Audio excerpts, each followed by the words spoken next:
So I just opened this up, and right off the bat, I like how it feels. The grip, all this right here, it's soft. It's hard, but it's got that kind of rubbery feel. And then the bottom has the same. So it stays well. Feels good in your hand. There's like a little indentation, so that way you can grab it like that. Now, this has fine, coarse, and also has scissors. The knife sharpening part, you can do it either way. The scissors, there's a left-handed side and a right-handed side. I'm left-handed, but I've never found left-handed scissors, so I just got used to using right-handed scissors because the world isn't fair.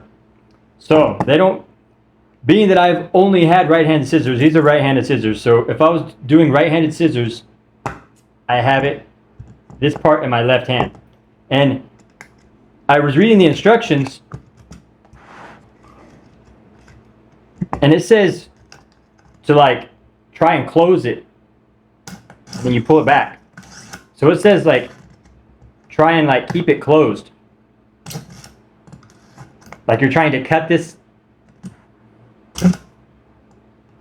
rod in the middle. So yeah, you're supposed to like try and close the scissors. Usually it's similar to what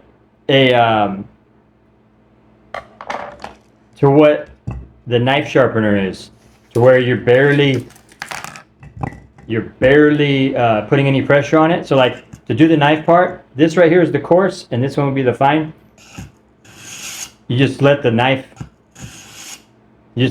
weight do it.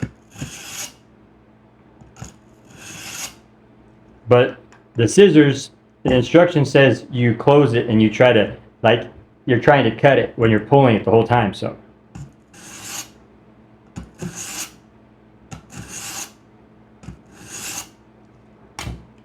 It feels good. It's nice and little. Fit in a drawer. I like it. Have a great day.